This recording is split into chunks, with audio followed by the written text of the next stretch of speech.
Hello students, पिछली class में हम लोगों ने पढ़ लिया था कि आभासी गहराई क्या होता है, वास्तविक गहराई क्या होता है, क्रांतिक कोण देखा था, पूर्ण आंतरिक परावर्तन देखा था और पूर्ण आंतरिक परावर्तन पर आधारित कुछ घटनाओं का अध्ययन भी किया था हम लोगों ने। उसके अनुप्रयोग भी पढ़े थे जिसमें हम लोगों ने ऑप्टिकल फाइबर पढ़ा था, प्रकाशिक तंतु के बारे में बात की गई थी, मरीचिका का बनना देखा था, हीरा कैसे चमकता है इसके बारे में बात की गई थी। साथ में ये देखा था सूर्योदय से पहले हमें सूर्य कैसे दिखाई देता है, वो अपवर्तन की क्रिया के कारण होता है, इसको हम लोगों ने डिटेल में समझा था। तो आज की क्लास में हम लोग पढ़ेंगे गोलीय अपवर्तक सतहों से प्रकाश का अपवर्तन कैसे कराया जाता है और उनके लिए फार्मूला हम कैसे डेराइव करते हैं। तो पिछली क्लास में जो पढ़ा था उनके फार्मूले एक बार दोबारा से रिवाइज कर लेते हैं। सबसे पहले हम लोगों ने देखा था तरंग धैर्य तथा अपवर्तनांक में संबंध,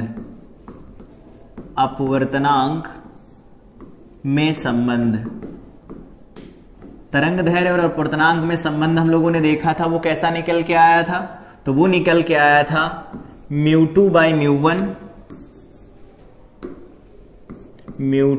μ1 is equal to λ1 divided by में λ2, ये संबंध निकल के आया था। फिर हम लोगों ने देखा था आभासी गहराई और वास्तविक गहराई में संबंध, आभासी गहराई तथा वास्तविक गहराई में संबंध,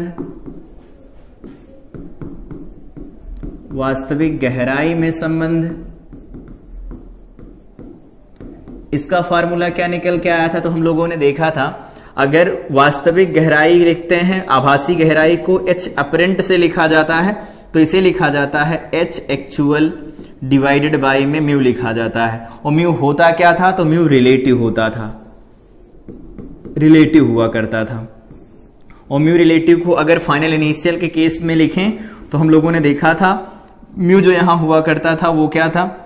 जिसमें जा रही होती थी लाइट और जिससे आ रही होती थी। जैसे यहां ये कोई सरफेस है, यहां कोई ऑब्जेक्ट है, यहां से सीधे लाइट निकल जाती थी, यहां पर ये जाती थी, अपने नॉर्मल से दूर होती थी, अभिलंब से दूर हटती थी, यहां कहीं पर इसका प्रतिबिंब बनता था। तो यहां पर μ1 अगर है, यहां पर μ2 है, या इसको ऐसे लिख देते हैं यहां म्यू इनिशियल है और ये क्या है? म्यू फाइनल है।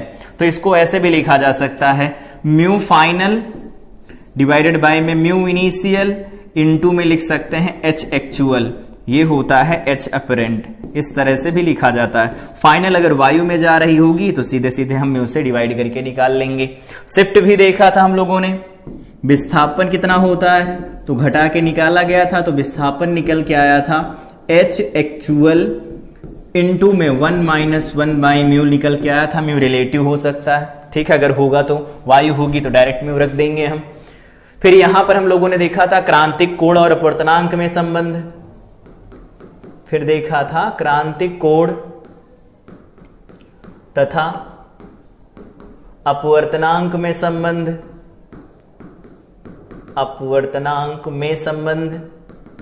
ये संबंध क्या निकल के आया था?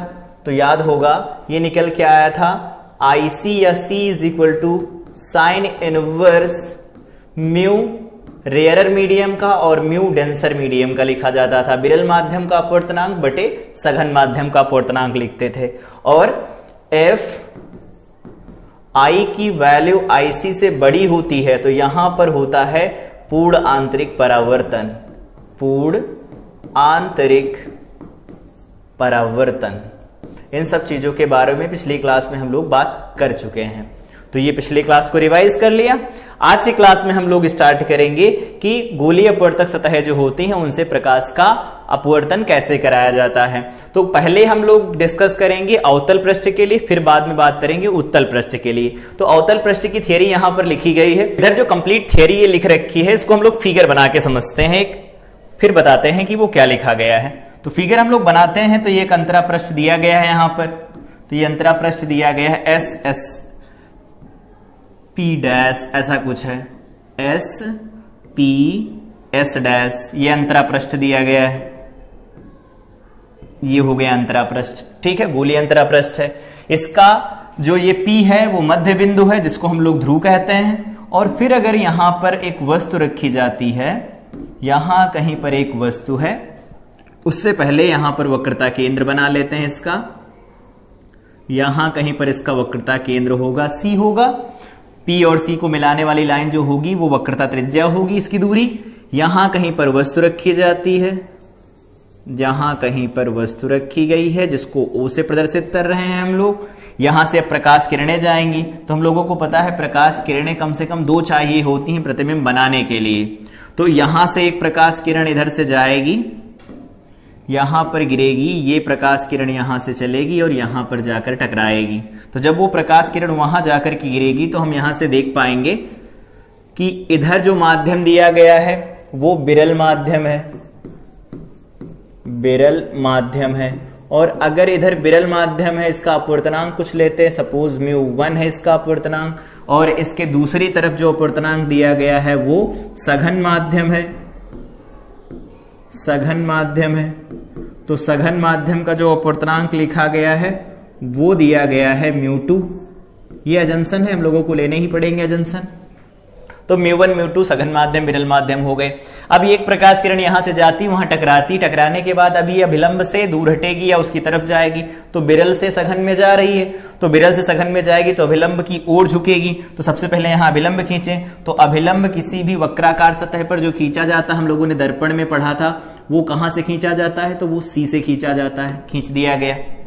अब क्या होगा, ये प्रकाश किरण जानी तो सीधे चाहिए थी, लेकिन अब अपने पथ से विचलित होगी। इसका ओरिजिनल पाथ जो था कुछ इस तरह का होने वाला था, इसको जाना इधर चाहिए था।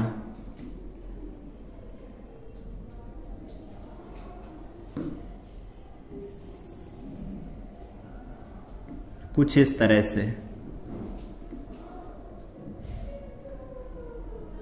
कुछ इस तरह से इसका पथ होना चाहिए था, सीधे जानी चाहिए थी। लेकिन सीधे ना जाकर यह अभिलंब की ओर झुकेगी, तो अभिलंब की ओर झुकेगी तो इसका पथ कुछ इस तरह का हो जाएगा।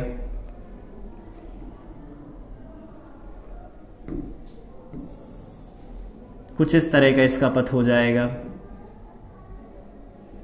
ये हो गया इसका पथ। तो प्रकाश किरण को जाना सीधे चाहिए था, लेकिन सघन से विरल में, विरल से सघन में जा रही तो अभिलंब की ओर झुक जाएगी। अगर इस प्रकाश किरण का ये पथ है तो ये पथ यहां पर है, इस तरह से कुछ पथ दिया गया है इस प्रकाश किरण का। अब क्या हुआ, एक प्रकाश किरण गई, आगे की तरफ बढ़ गई, दूसरी प्रकाश किरण हम लोग यहां से भेजते हैं आगे की तरफ। तो एक प्रकाश किरण इधर से जा रही इधर की तरफ, और ये सीधे जा रही तो पी से जाएगी, तो बिना विचलित हुए सीधे निकल जाएगी। ये बात हम लोगों ने जब अपवर्तन की परिभाषा पढ़ी थी वहां पर भी देखा था। तो ये सीधे निकल जाएगी, बिना विचलित हुए अभिलंबवत आपतित हुई है। लेकिन क्या ये वाली प्रकाश किरण और ये वाली प्रकाश किरण आगे मिलेंगी? नहीं मिलेंगी। तो इनको पीछे बढ़ाते हैं और मिलाते हैं। तो अगर पीछे बढ़ाएंगे तो इनका प्रतिबिंब बनेगा। तो पीछे बढ़ाएंगे तो यहां कहीं पर इधर, इसको हम लोग इस अलग कलर से बनाते हैं, ये होगा, यहां कहीं पर पीछे कहीं मिलती हुई नजर आएगी। ये ऐसा हुआ। तो अगर यहां कहीं पर मिलेंगी तो इसका प्रतिबिंब यहां बनेगा। तो इसका प्रतिबिंब यहां पर बन गया, ये वस्तु O है, उसका प्रतिबिंब I यहां बन जाता है। ठीक, अब हमें क्या करना है, यहां पर कुछ कोण मार्क करने हैं। कोण क्या है, तो यहां पर प्रकाश किरण तो इधर जा ही रही है, इधर जा रही है और सीधे निकल जाएगी। यहां पर कोण दिया गया है, सपोज ये अल्फा कोण है, इसको हम लोग लिख लेते हैं अल्फा है। जहां वस्तु है वो अल्फा दिया गया है, ये दिया गया है बीटा, और ये जो दिया गया है ये दिया गया है गामा। तो अल्फा बीटा गामा कोण बन रहे हैं। अब इसको समझना है कि ये अभिलंब है, अभिलंब और अपवर्तित किरण के बीच का जो कोण होता है उसको हम क्या कहते हैं, अपवर्तन कोण R कहा जाता है। तो ये अपवर्तन कोण बन जाएगा। और ये अगर अपवर्तन कोण बनेगा तो इसके साथ में कुछ और भी कोण तो आएंगे। इसमें और कौन से कोण आएंगे, तो इसमें जो ये बड़ी वाली लाइन कोण बना रही थी, जो सीधी लाइन बना रही थी, वो कैसा कोण बनाएगी, तो हम लोगों को पता है ये वाली यहां से आपतित किरण, ये अभिलंब खींचा गया है, ये जो पूरा एंगल बनेगा वो कितना बनेगा, I बनेगा। लेकिन अगर वो R है तो ये वाला एंगल क्या होगा, R बनेगा। ये वाला क्या बनेगा, I बनेगा। उम्मीद है चीज समझ में आई होगी। अब इन त्रिभुजों में चलते हैं, उससे पहले यहां पर एक अभिलंब खींच लेते हैं। अभिलंब कुछ इस तरह से यहां पर एक लंब खींच लिया गया, और ये लंब हम लोग खींच लेंगे और इसका नाम लिख लेते हैं। और जिस बिंदु पर टकराती है वो बिंदु दिया गया है A, और यहां पर मान लेते हैं अभिलंब जो खींचा गया है लंब वो AM दिया गया है। ये लंब है इस मुख्य अक्ष के ऊपर, तो ये चीज समझ में आई होगी। यहां पर हम लोग कुछ साइन कन्वेंशन लिख लेते हैं, जैसे यहां से लगा करके यहां तक की दूरी, P से लगा करके C तक की जो दूरी लिखी जाएगी, यहां पर ये वस्तु है, यहां पर वस्तु O है, तो P से लगा करके C तक की दूरी क्या होगी, वक्रता त्रिज्या होगी, माइनस साइन के साथ लिखेंगे क्योंकि आपतित किरणें बाईं से दाईं तरफ जा रही हैं। फिर साथ में लिखा जाएगा PI को अगर हम लोग लिखेंगे तो क्या लिख सकते हैं, प्रतिबिंब की दूरी है, माइनस V से लिखेंगे, और साथ में लिखा जाएगा PO, तो इसे लिखा जाएगा -U। ये किसके अनुसार लिखे गए हैं, चिन्ह परिपाटी के अनुसार, चिन्ह परिपाटी के अनुसार, चिन्ह परिपाटी के अनुसार। तो चिन्ह परिपाटी के अनुसार अगर हम लोग लिखेंगे तो इस तरह से लिख देंगे। यहां पर ये कुछ कोड लिखे गए हैं, ये पूरा फिगर बनाया गया, उसी की थ्योरी यहां कंप्लीट लिखी गई। यहां जो प्रतिबिंब बन रहा है वास्तविक तो है नहीं, आभासी प्रतिबिंब बन रहा है। अब इसको अगर हम लोग यहां पर फार्मूले में डेराइव करना चाहते हैं तो सबसे पहले देखते हैं यहां पर कुछ ट्रायंगल्स के बारे में।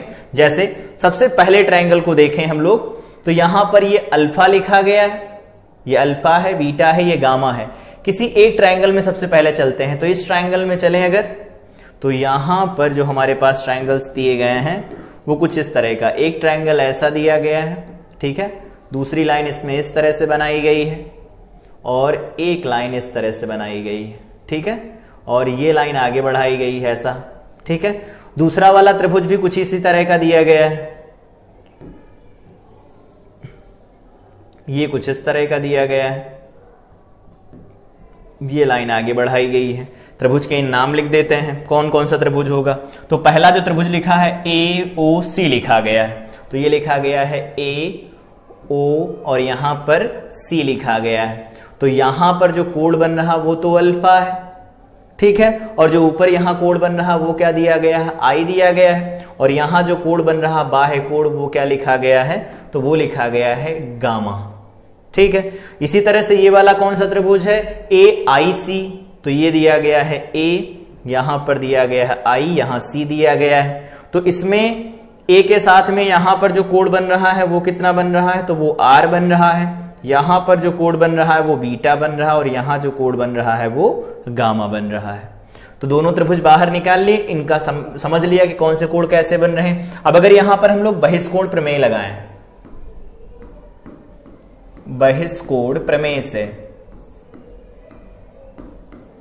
तो बहिष्कोण प्रमेय क्या कहती है, कहती है अगर किसी त्रिभुज की एक भुजा को बढ़ाया जाए तो बाहर वाला जो कोण बनता है अंदर वाले दो अंतः अभिमुख कोणों के योग के बराबर होता है।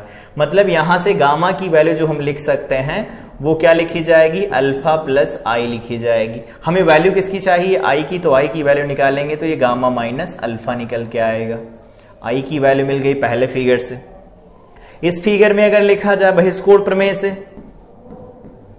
बहिष्कोण प्रमेय से, तो अगर इस वाले त्रिभुज में बहिष्कोण प्रमेय हम लगाएंगे तो क्या लिख सकते हैं, यहां पर लिखा गया था गामा, तो गामा यहां भी होगा, इसे लिखा जा सकता है बीटा प्लस आर। चाहिए क्या होगा, आर चाहिए होगा हमें, क्योंकि हम यहां स्नेल का नियम भी लगाएंगे, अपवर्तन हो रहा है, तो आर की वैल्यू क्या लिखी जाएगी, गामा माइनस बीटा लिखा जाएगा। तो ये वैल्यू किसकी हो गई, आई और आर की हो गई। फिगर कैसे बना ये चीज समझ में आई होगी, और यहां पर फिगर बाहर निकाल के त्रिभुज देख लिए गए कि कौन से कोण कौन से कितने बन रहे होंगे। अब यहां पर हमें ये करना है कि आई और आर हमें मिल गए, स्नेल का नियम लगाना है, तो स्नेल का नियम लगा लेते हैं। तो अंतरा पृष्ठ SPS डैश पर स्नेल के नियम से, स्नेल के नियम से, स्नेल के नियम से अगर लिखें तो क्या लिख सकते हैं, ये नियम कहता है अपवर्तनांक। तो देखो इधर कौन सा अपवर्तनांक दिया गया है जिसमें आई बन रहा है, तो वो μ1 दिया गया है, तो इसे हम लिख सकते हैं μ1 sine I is equal to μ2 sine R. ये हो गया स्नेल का नियम। इस स्नेल के नियम पर हम कुछ शर्तें लगाते हैं। यदि कोण आई तथा आर बहुत छोटे हों, बहुत छोटे हों, तो अगर बहुत छोटे होंगे तो दर्पण का द्वारक जैसे छोटा हम लोग वहां लेते थे वैसे यहां पर इसका भी अपर्चर छोटा होगा, छोटे हों, तो अगर आई व आर बहुत छोटे होंगे तो हम लोग अप्रोक्सीमेशन लेना सीखे हैं। साइन आई किसके बराबर लिखा जाता है? लगभग आई के बराबर लिखा जा सकता है। साइन आर किसके बराबर लिखा जा सकता है? लगभग आर के बराबर लिखा जा सकता है। तो ये वैल्यू अगर यहां पर रखते हैं, ये क्या है हमारे पास? समीकरण 1। तो यहां लिख देते हैं समीकरण 1 से, समीकरण 1 से क्या बन जाएगा? तो बन जाएगा μ1 इंटू में आई इज इक्वल टू में बन जाएगा μ2 इंटू आर। ठीक है, आई व आर के मान रखने पर, आई व आर के मान रखने पर, तो अगर आई व आर के मान रखे जाए तो आई और आर के मान हम लोगों ने यहां निकाले हैं। आई का मान है गामा माइनस अल्फा और ये गामा माइनस बीटा है, तो ये है गामा माइनस अल्फा, तो ये हो गया μ1 के साथ आई और μ2 लिखा गया है गामा माइनस बीटा। ठीक है, सॉल्व करते हैं इसे, तो यहां बन जाएगा μ1 gamma minus μ1 alpha is equal to μ2 gamma minus μ2 beta, ऐसा बनेगा। इसको आगे पीछे करके थोड़ा बहुत और सॉल्व करते हैं, तो यहां से हमारे पास जो वैल्यू निकल के आने वाली है वो क्या निकल के आएगी?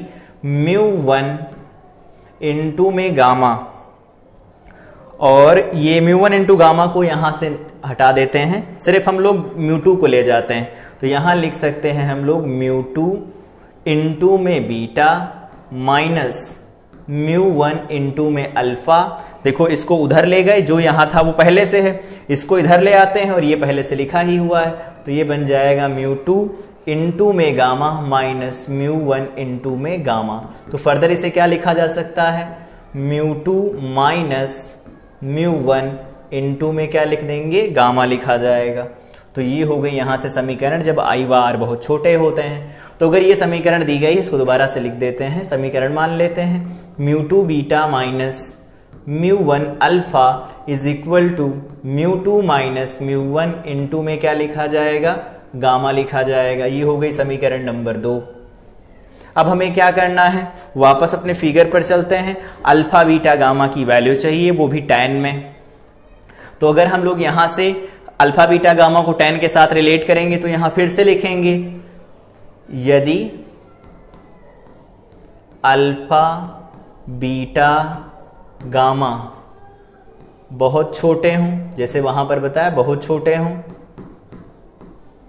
हों तथा यहां पर जो बिंदु P लिखा गया है और M लिखा गया है, तथा बिंदु P अगर इसका द्वारक छोटा होगा तो वैसे भी ये बात हो जाएगी, बिंदु P तथा M समपाती हूं।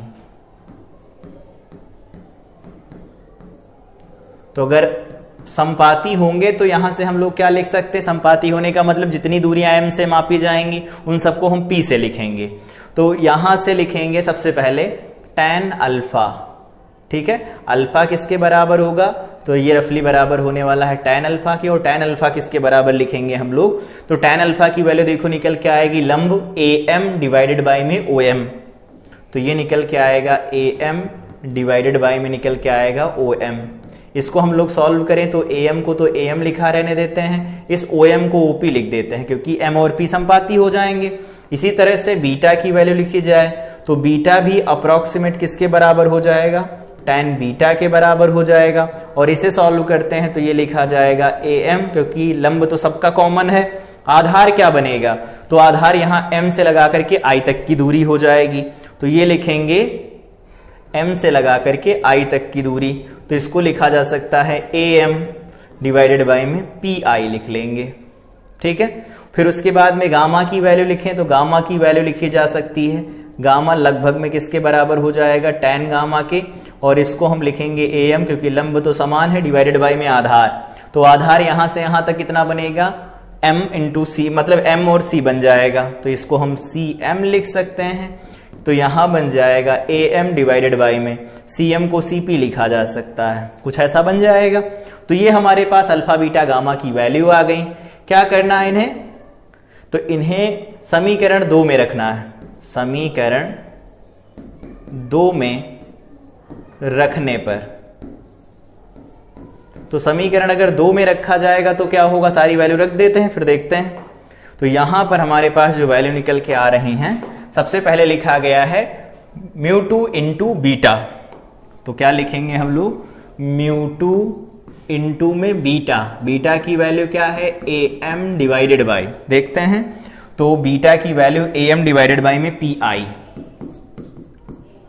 ठीक है, और फिर माइनस लगाएंगे, फिर क्या दिया गया है, तो लिखा गया है μ1 इंटू अल्फा, तो यहां लिख देंगे μ1 इंटू अल्फा, अल्फा में भी am तो रहेगा ही, डिवाइडेड बाई में, वापस चलते हैं तो यहां पर अल्फा में लिखा जाएगा OP हो गया, और फिर लिखा जाएगा μ2 माइनस μ1 इंटू r, मतलब μ1 माइनस μ2 इंटू में क्या लिखा जाएगा, तो यहां लिखा गया है गामा, गामा की वैल्यू क्या है am बाई cp, तो ये है am बाई cp, ये वैल्यू बन जाएंगी।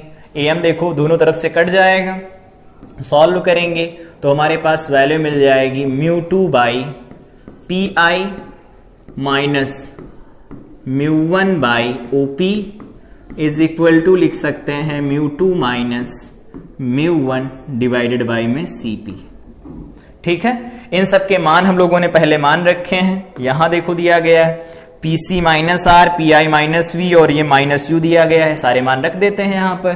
तो μ2 डिवाइडेड बाय में P से I तक की दूरी क्या लिखेंगे माइनस V, माइनस यहां पर लिखा जाएगा μ1, ये वस्तु की दूरी होगी O से लगा करके P, तो यहां लिखी जाएगी माइनस U से, और इसे लिखेंगे μ2 माइनस μ1 डिवाइडेड बाई में माइनस R, चिन्ह परिपाटी से पहले लिख रखा है, माइनस देखो फिर से कॉमन लेके काट देंगे हम लोग, तो फाइनल वैल्यू क्या निकल के आएगी इक्वेशन की, ये निकल के आएगा μ2 by V minus μ1 by U is equal to में क्या लिखा जाएगा, तो इसे लिखेंगे μ2 माइनस μ1 डिवाइडेड बाई में R निकल के आएगा।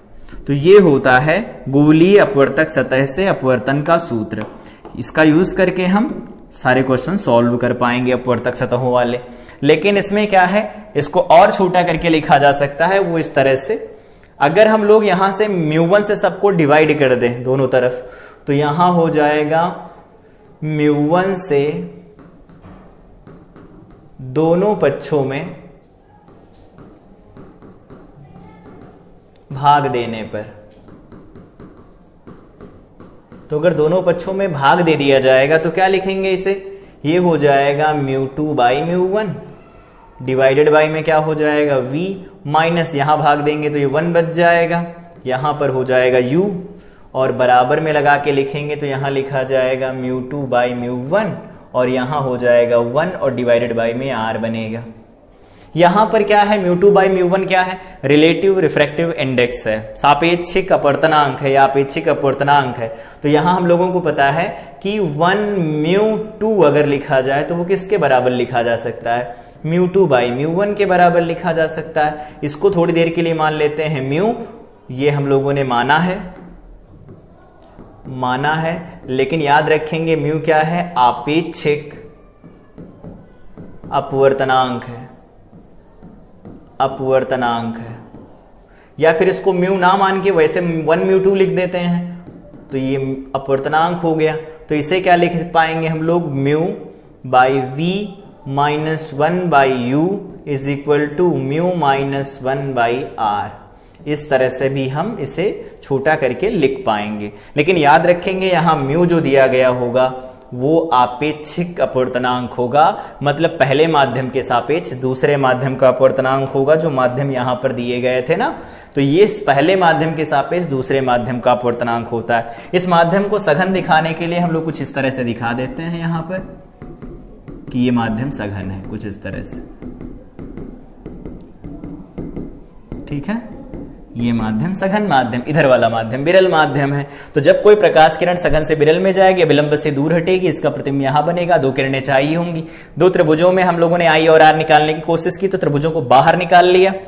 उसके बाद में हम लोगों ने इस पर आगे की कैलकुलेशन की, यहां पर आई और आर को बहुत छोटा रखा, पी और एम को संपाती कर दिया कि अगर उसका द्वारक बहुत छोटा होगा तो पी और एम संपाती होंगे, और जिसकी वजह से दूरियां जितनी भी एम से मापी जाएंगी वो पी से हो जाएंगी, और उसे फर्दर सॉल्व कर देंगे, और यहां से हमारा रिजल्ट निकल के आएगा μ2 by V minus μ1 by U is equal to μ2 minus v1 by R, या फिर हम लिख सकते हैं μ by V minus 1 by mu is equal to mu minus 1 by R. इस वाले फार्मूले में ये ध्यान रखना है, म्यू जो दिया गया है वो रिलेटिव होगा, आपेक्षिक अपवर्तनांक होगा।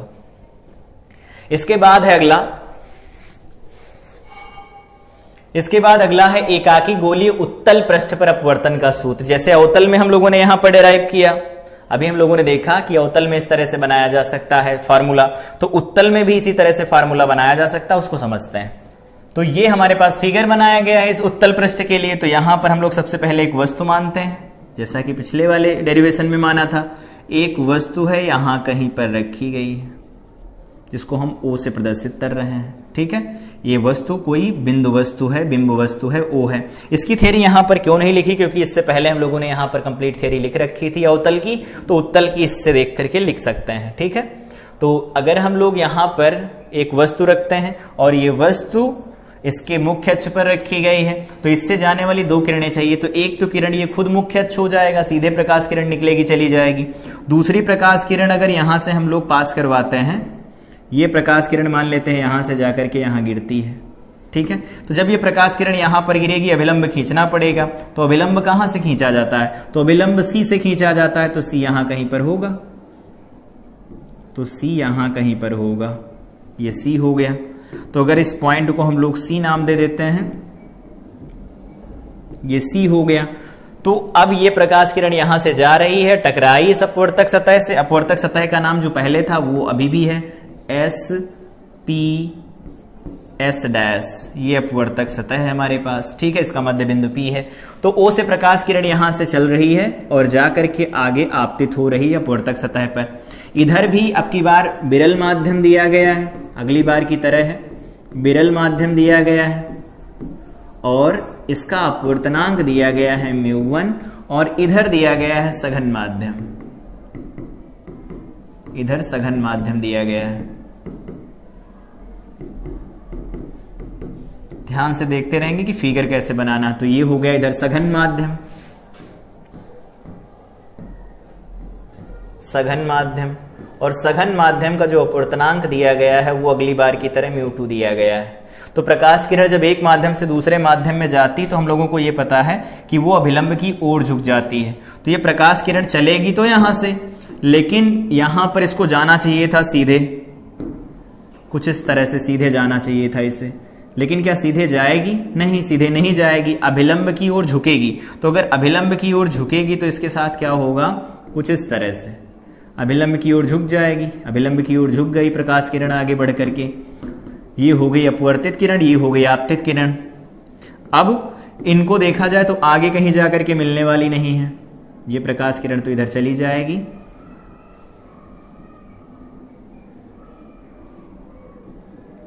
ये प्रकाश किरण आगे चली जाएगी यहां से। अब इनको आगे बढ़ाया जाए तो ये प्रकाश किरण जो इधर से गई है यहां से, ये प्रकाश किरण जो इधर से गई है, ये प्रकाश किरण वापस तो नहीं आगे इन्हें मिलने वाली हैं, पीछे बढ़ाएंगे तो मिलेंगी। तो सबसे पहले इसे हम पीछे एक्सटेंड करते हैं, पीछे की तरफ बढ़ाते हैं। तो पीछे की तरफ बढ़ाया जाएगा तो कुछ ऐसा होगा, ये कुछ ऐसा बनेगा, ठीक है। तो यहां पर ये बढ़ाएंगे तो मिलेंगी, तो मिलेंगी मतलब मिलती हुई प्रतीत होंगी। तो यहां इसकी इमेज बनेगी आई, ठीक है। ये आपतित किरण थी, ये हो गई अपवर्तित किरण। अपवर्तित किरण को पीछे बढ़ाया और इस किरण को पीछे बढ़ाया, तो यहां कहीं पर मिल रही है, तो यहां इसका प्रतिबिंब बनेगा। ध्यान ये रखेंगे, ये कोण अभी भी अल्फा है और ये कोण अभी भी बीटा दिया गया है, और यहां जो कोण दिया गया है ये बीटा है, यहां जो कोण दिया गया है वो कोण गामा है। अभिलंब यहां पर भी अभी वही है, कुछ इस तरह से ये अभिलंब खींचा गया है, ये अभिलंब खींचा गया है, जिसका नाम पहले जो दिया गया था वही अभी भी है। ये ए पर गई है, टकराई है प्रकाश किरण, ये ए एम खींचा गया है। हम जितनी भी दूरियां m से मापेंगे वो सारी दूरियां p से लिखी जाएंगी, क्योंकि p और m एक दूसरे के साथ समपाती होंगे। यहां पर भी हम लोग सबसे पहले देखते हैं कोण कौन कौन से बनेंगे। तो ये तो हो गया अभिलंब, ये हो गई आपतित किरण। तो अभिलंब और आपतित किरण के बीच का कोण कौन सा बनेगा, ये बनेगा। इसको क्या लिखेंगे, I लिखेंगे। R कौन सा बनेगा, तो R ये बनेगा, देखो दिख रहा होगा, ये वाला R बनेगा। ठीक है, क्योंकि देखो अपवर्तित किरण ये, अभिलंब ये, इन दोनों के बीच का कोण कितना होगा, R होगा। तो ये I और R हो गए। अब इनमें जो त्रिभुज बने हैं उनको रिलेट करते हैं सबसे पहले। तो सबसे पहला जो त्रिभुज बनेगा देखो इस तरह से होगा। यहां पर ये बाह्य कोण बन रहा है, इस त्रिभुज को बनाया जाए ACO। तो अगर इसको हम बनाएं तो कुछ इस तरह से बनेगा, ये हो गया AO, यहां पर लिखा जाएगा C और कुछ इस तरह का बनेगा ये ऐसा। ठीक है, इसमें किसको बढ़ाया गया है आगे, तो इसको बढ़ाया गया है आगे, ये बढ़ा दिया गया है। अब क्या करना है, सारे पॉइंट्स मार्क कर देने हैं। तो यहां पर हमारे पास A लिखा गया है, यहां C लिखा गया है, यहां पर लिखा गया है ये O लिखा गया है। तो ये त्रिभुज हो गया ACO। इस वाले त्रिभुज में ये कोण अल्फा, ये गामा है, तो इसको लिख देते हैं ये अल्फा है और ये वाला कोण क्या है, गामा है। और बाहर वाला जो ये कोण बन रहा है वो कोण कितना बन रहा है, तो वो I बन रहा है। ये चीज समझ में आई होगी कि अब की बार में I plus alpha plus gamma, तो I इज इक्वल टू क्या होगा, अल्फा प्लस गामा। डायरेक्ट यहां से I की वैल्यू ही निकल आई। दूसरे केस में चलते हैं, दूसरा त्रिभुज देखते हैं। तो अगर R की वैल्यू देखी जाए तो R की वैल्यू क्या लिखी जाएगी, ऐसा बनाया गया। ठीक, अगर R की वैल्यू हम लोग देखें कि R की वैल्यू कितनी लिखी जा सकती, तो वो यहां से देख सकते हैं। अगर ये लाइन सीधे गई है और ये लाइन सीधे जानी चाहिए थी, ये लाइन यहां पर सीधे गई, ये वाली लाइन है अपवर्तित किरण, लेकिन ये मुड़ गई, तो इधर ये नई वाली अपवर्तित किरण बनी, जाना सीधे चाहिए था। तो ये R कोण बनेगा। और यहां पर अगर देखा जाए तो ये वाला जो कोण बनेगा वो I बनेगा, टोटल बनेगा ऐसा। तो इधर वाला जो कोण बनने वाला है, ये वाला कोण, ये वाला कोण कितना होगा, तो ये वाला कोण भी R बनेगा। देख सकते हैं कैसे, ये वाली प्रकाश किरण, ये वाली प्रकाश किरण, इनके बीच का कोण R, तो इनके बीच का भी कोण R बनेगा। समझ सकते हैं, ये वाली किरण है जिसको हमने अभिलंब खींचा है, और ये जो I से प्रकाश किरण बढ़ाई गई वो सीधे चली गई, इन्हीं के बीच का कोण R है, तो इधर वाला भी कोण R होगा शीर्षाभिमुख कोण से। इस त्रिभुज को बनाते हैं दोबारा। तो इस त्रिभुज को बनाएंगे तो क्या होगा, ये त्रिभुज कुछ इस तरह का है, कुछ इस तरह का त्रिभुज बनाया गया है, ये कुछ ऐसा त्रिभुज। तो अगर ये कुछ त्रिभुज ऐसा बनाया गया होगा तो हम लोगों को पता है ये पॉइंट हो जाएगा A, यहां पर जो पॉइंट होगा इस बार ये I बनेगा, यहां पर जो पॉइंट होगा इसको हम लिख सकते हैं C। यहां पर इधर वाले कोण को आगे बढ़ाया गया है जिसको हम लोगों ने R नाम दिया है।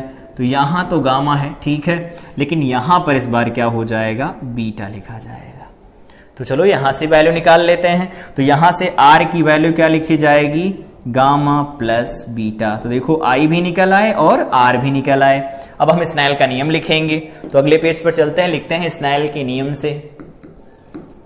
स्नेल के नियम से, स्नेल का नियम क्या कहता है, स्नेल का नियम कहता है μ1 sin I, क्योंकि वैसा ही हो रहा है, और यहां पर μ2 में sin R लिखा जाएगा।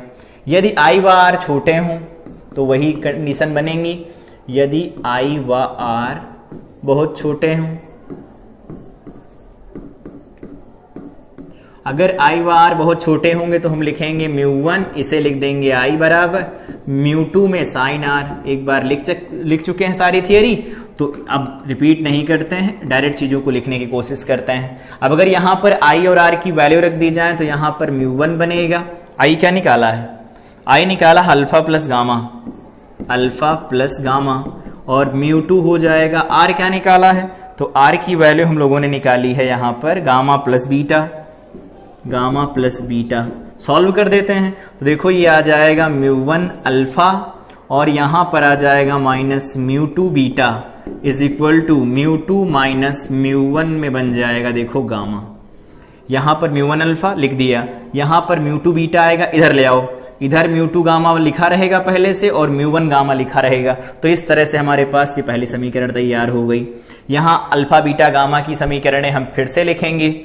यदि अल्फा बीटा गामा बहुत छोटे हों तथा पी व एम संपाती हों। संपाती कब होंगे? जब वो द्वारक छोटा होगा, और द्वारक छोटा होगा तो उसके लिए लिख सकते हैं अल्फा की वैल्यू यहां से देखेंगे तो अल्फा लिखा जा सकता है AM बटा MO, डायरेक्ट लिख देते हैं इस बार। तो यहां पर लिखा जाएगा म्यू1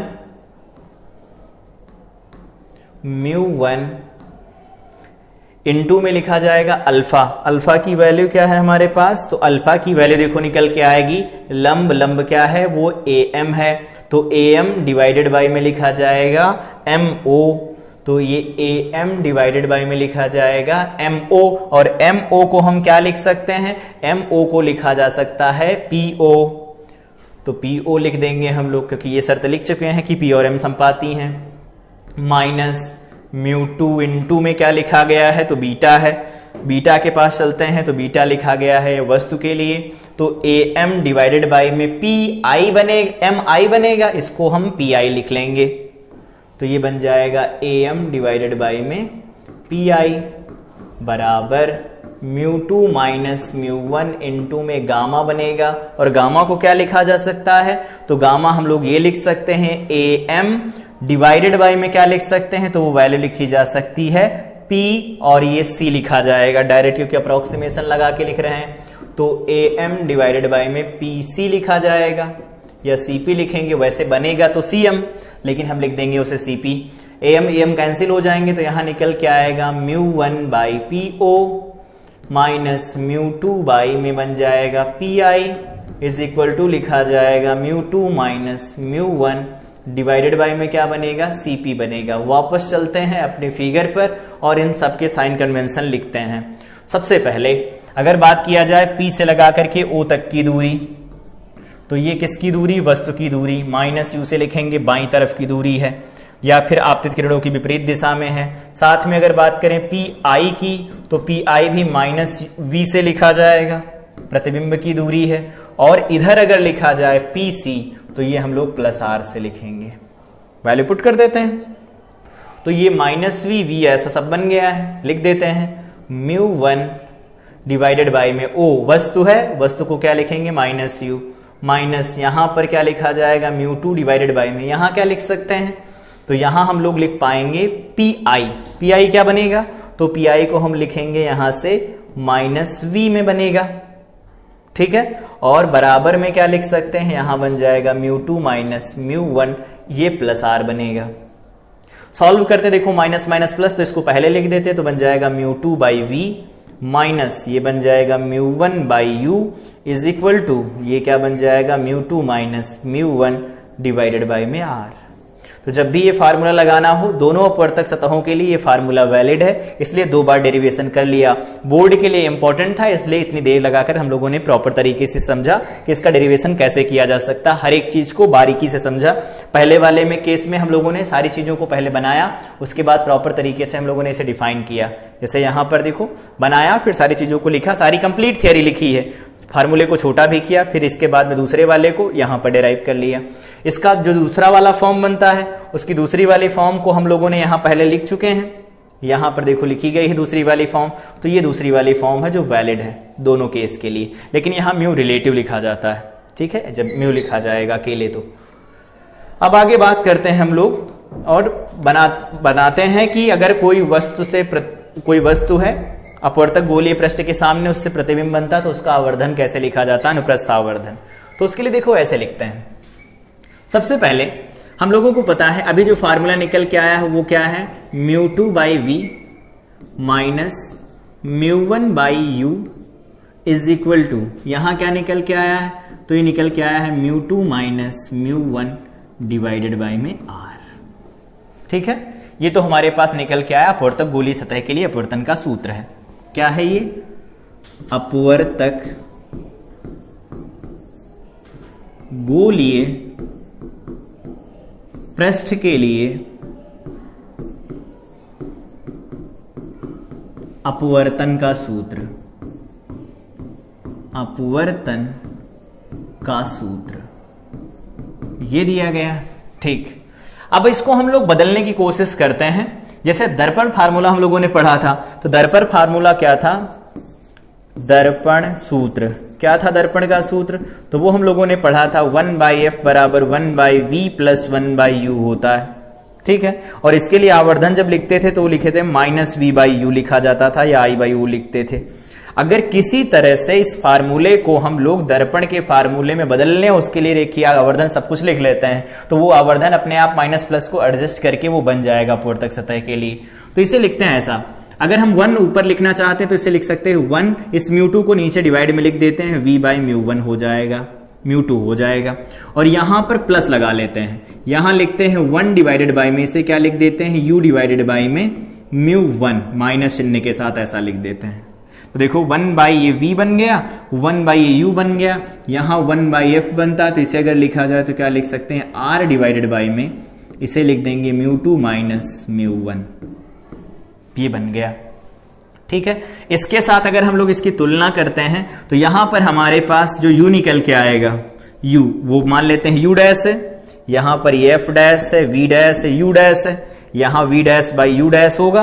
तो अगर u डैश की वैल्यू निकाली जाए तो क्या निकल के आएगी? वो निकल के आएगी माइनस में, ये वैल्यू क्या निकल के आएगी? माइनस में u बटा μ1। और इसी तरह से अगर v डैश निकाला जाए तो वो निकल के आएगा v बटा μ2। और अगर हम लोग आवर्धन का सूत्र यही लगा लेते हैं दर्पण के लिए, क्योंकि दर्पण से तुलना की है हम लोगों ने, तो अगर यहां से लिख देते हैं आवर्धन m बराबर, तो वो क्या लिखा जाएगा? वो लिखा जाएगा minus v dash by u dash. तो ये लिखेंगे माइनस v की वैल्यू क्या निकल के आई है? तो v की वैल्यू निकल के आई है v डिवाइडेड बाई में μ2, और यहां पर निकल के आया है माइनस में, ये निकल के आया है u डिवाइडेड बाई में μ1। ठीक, सॉल्व करेंगे तो देखो माइनस माइनस प्लस वैसे भी बन गया, और जो ये सतहें होती हैं वो क्या करवाती हैं? अपवर्तन। तो अपवर्तन के लिए आवर्धन प्लस का होता ही है यहाँ सूत्र। तो m इज इक्वल टू क्या बनेगा? तो माइनस माइनस प्लस हो गया, इसे लिख सकते हैं μ1 डिवाइडेड बाई में μ2, इसे लिखा जा सकता है v/u। तो इस तरह से हम आवर्धन का सूत्र निकाल सकते हैं। ध्यान ये रखना, यहां पर जो m होता है वो अनुप्रस्थ रेखीय आवर्धन होता है, अनुप्रस्थ रेखीय आवर्धन होता है।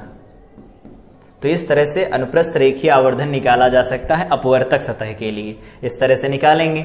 यहां पर अगर इसे ऐसा भी लिखना चाहें m इज इक्वल टू, तो ये ऐसा लिखा जा सकता है 1/μ रिलेटिव।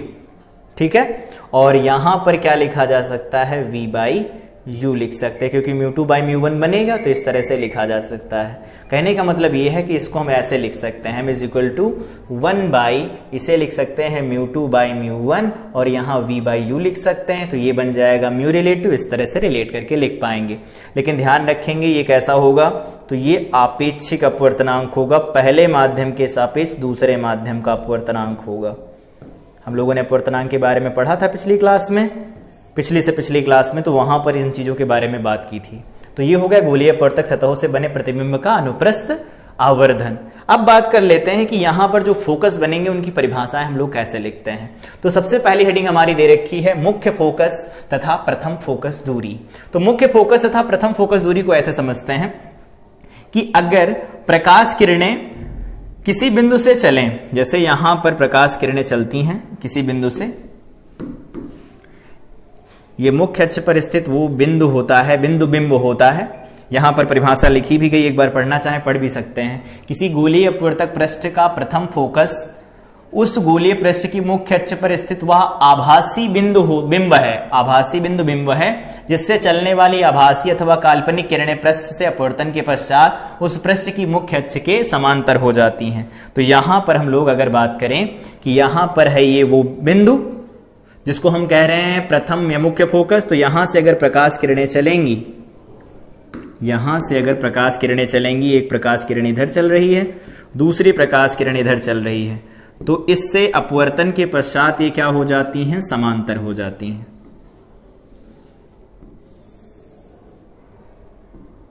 ये समांतर हो जाती। तो अगर प्रकाश किरणें समांतर हो जाएंगी तो हम लोग यहां से कह सकते हैं ये प्रकाश किरण यहां से जा रही है, ये टकराई, टकराने के बाद क्या हुआ, समांतर हो गई। ये ऐसा हो जाएगा, ये ऐसा हो जाएगा। तो जो मुख्य अक्ष पर स्थित बिंदु होता है इसी को कहा जाता है मुख्य फोकस, प्रथम मुख्य फोकस। इसको डिनोट किससे करते हैं, तो इन जनरल इसे एफ डैश से डिनोट किया जाता है। साइन कन्वेंशन कुछ भी है, डिनोट कर सकते हैं। तो ये है प्रथम मुख्य फोकस, ये हो गया प्रथम मुख्य फोकस। लेकिन दूसरे वाले के केस में तो देखो यहां पर एक पॉइंट और लिखा गया है, अपवर्तन के पश्चात उस मुख्य अक्ष के समांतर हो जाती हैं, वो वास्तविक या आभासी किरणें होती हैं। तो इसको हम ऐसे समझते हैं यहां पर कि अगर कोई प्रकाश किरण आ रही है और आपतित हो रही है इसकी सतह के ऊपर इस तरह से, जैसे आकर के आपतित हो रही है, प्रकाश की किरण ऐसे आकर के आपतित हो रही है, तो आपतन के पश्चात क्या होगा, ये इधर समांतर हो जाती है। वास्तविक बिंदु बिंब भी हो सकता है, आभासी भी हो सकता है, कुछ इस तरह से, कुछ इस तरह से होगा। तो यहां पर आकर के गिरी और गिरने के बाद ये क्या हुई, मुख्य अक्ष के समांतर हो गई प्रकाश किरणें। तो अगर इस केस में देखा जाए तो क्या वास्तव में ये किसी बिंदु से निकलती हुई दिख रही हैं, तो इसको हम लोग दिख नहीं रही, वास्तव में नहीं कह सकते, लेकिन ये आभासी रूप में कहीं मिलती हुई तो नजर आ सकती हैं। आभासी रूप में कहां मिलेंगे, इसको बढ़ा देते हैं इधर, ठीक है, और इसको बढ़ा देते हैं इधर, देखो यहां कहीं पर मिल रही हैं। तो ये जहां पर मिलती हैं वहां पर इसका क्या होता है, प्रथम मुख्य फोकस होता है, और इसको हम लोग एफ डैश से डिनोट करते हैं। तो ये प्रथम मुख्य फोकस हो गया। तो वही ये पॉइंट लिखा गया था कि किसी गोलीय अपवर्तक पृष्ठ का प्रथम फोकस उस गोलीय पृष्ठ के मुख्य अक्ष पर स्थित वह आभासी बिंदु बिंब है, मतलब एक वस्तु होती है वो बिंदु रूप में, जिससे चलने वाली आभासी अथवा वास्तविक किरणें। तो आभासी किरणें देखो यहां है, वास्तविक किरणें वहां हैं। फिर आगे लिखा गया है पृष्ठ से अपवर्तन के पश्चात उस पृष्ठ की मुख्य अक्ष के समांतर हो जाती हैं। देखो मुख्य अक्ष के समांतर हो रही दोनों के केस में।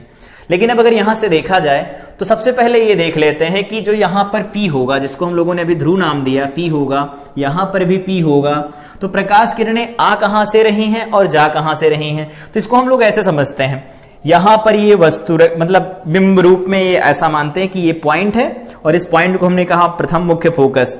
तो इसका मतलब यहां से प्रकाश किरणें जाएंगी और समांतर हो जाएंगी तो प्रतिबिंब बनेगा अनंत पर। इसका मतलब वस्तु कहां रखी गई है, प्रथम मुख्य फोकस पर रखी गई।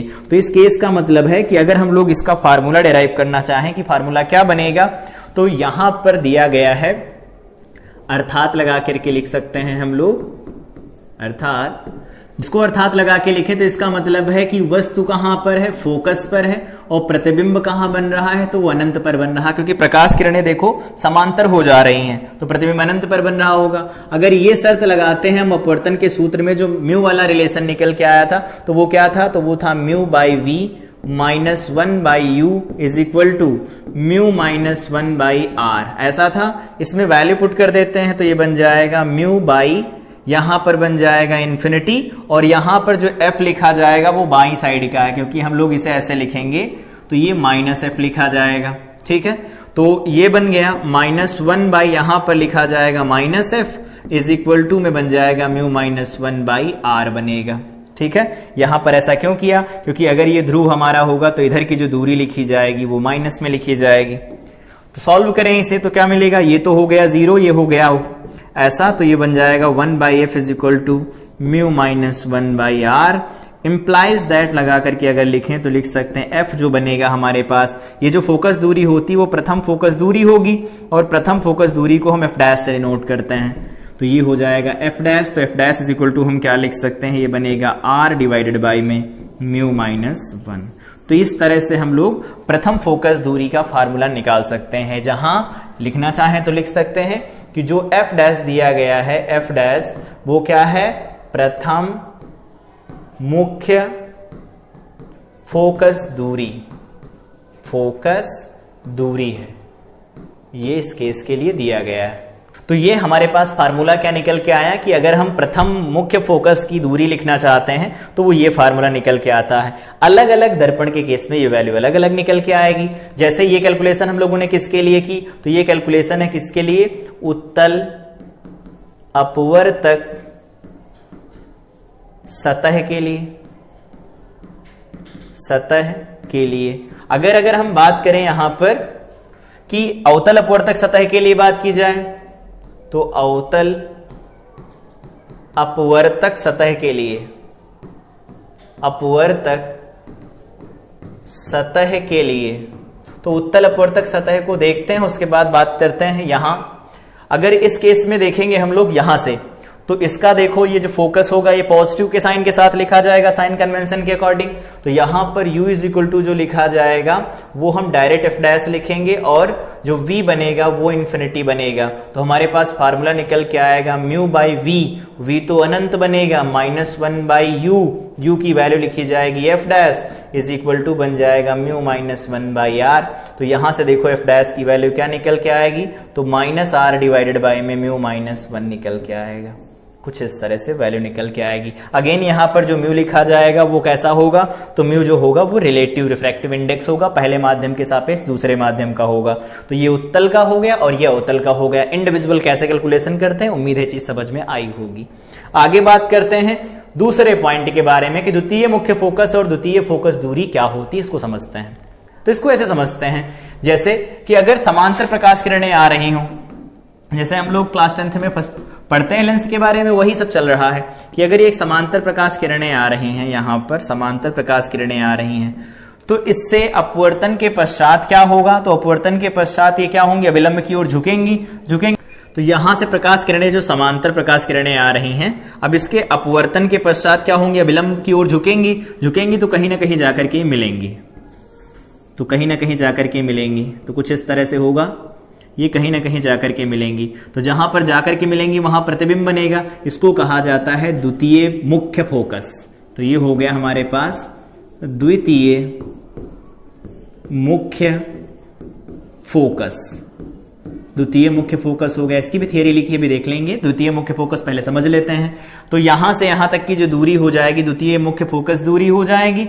तो समांतर प्रकाश किरणें किसी बिंदु पर मिले, या फिर अगर समांतर प्रकाश किरणें आ रही हो, यहां पर मान लेते हैं समांतर प्रकाश किरणें आ रही हैं, तो इसकी तो ये कैपेबिलिटी होती है कि ये किरणों को फैला देता है। तो अगर ये किरणों को फैलाएगा तो कुछ इस तरह का हो जाएगा, ये फैला देगा तो इधर की तरफ हो जाएगा। क्या ये आगे मिलेंगी, बिल्कुल नहीं, आगे बिल्कुल नहीं मिलेंगी ये।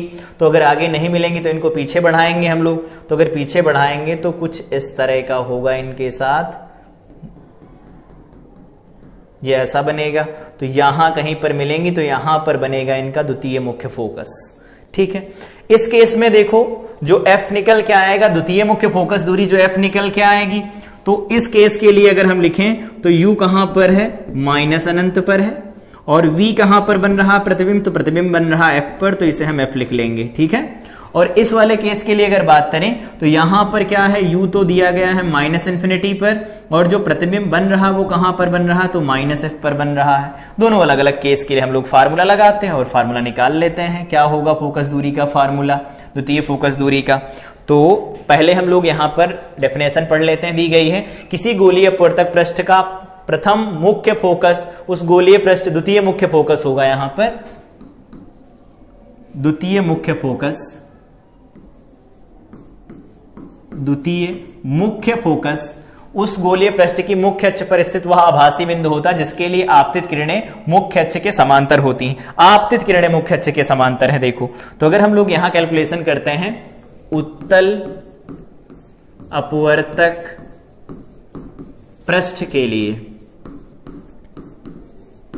तो उत्तल अपवर्तक पृष्ठ के लिए अगर हम लोग बात करते हैं तो यहां से क्या निकल के आएगा हमारे पास, ये तो दिया ही गया है, डायरेक्ट फार्मूला लगाते हैं म्यू बाई वी, और वी क्या दिया गया है, तो वी की वैल्यू है एफ के बराबर।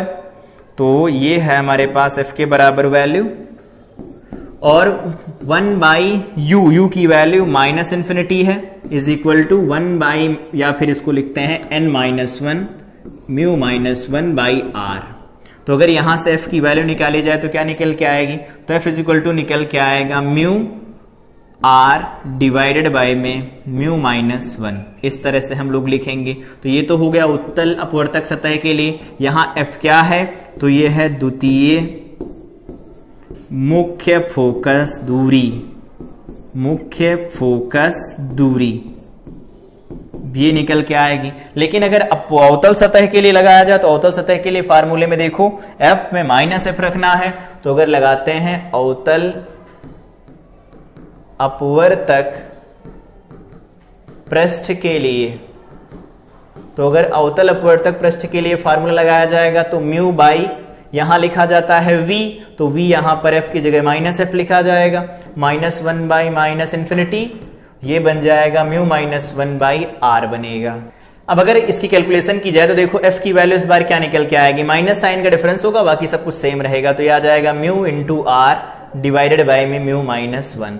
ये जो फार्मूले निकल के आए हैं ये डायरेक्ट यूज में लिए जाते हैं, इसलिए इनको याद भी रखना है। तो ये था द्वितीय मुख्य फोकस। यहां पर जो हम लोगों ने देखा वो था प्रथम मुख्य फोकस, उसकी कैलकुलेशन कर ली गई अलग अलग केस के लिए, और यहां पर इनकी डेफिनेशंस है, उनका फिगर देख लिया। ये गोलीय अपवर्तक पृष्ठों से जो प्रकाश का अपवर्तन होता है उसके लिए जो सूत्र निकल के आता है वो क्या निकल के आता है, उन सबके बारे में बात की गई। तो ये क्लास थी जिसमें बोर्ड का एक इंपॉर्टेंट डेरिवेशन हम लोगों ने कवर किया, दोनों सतहों के लिए उसको डेराइव किया, लेकिन याद रखना दोनों सतहों के लिए वो लागू होता है एक ही फार्मूला, तो दोनों जगहों से निकल के एक ही आएगा। मुख्य फोकस और प्रथम मुख्य फोकस, द्वितीय मुख्य फोकस, द्वितीय फोकस दूरी, मतलब द्वितीय मुख्य फोकस दूरी और प्रथम मुख्य फोकस दूरी कैसे निकाली जाती वो भी हम लोगों ने सीखी। अगली क्लास में हम लोग लेंस स्टार्ट करेंगे, तब तक के लिए इन क्लास को रिवाइज कीजिए, इस फार्मूले के डेरिवेशन की प्रैक्टिस कीजिए। मिलते हैं अगली क्लास में, टिल देन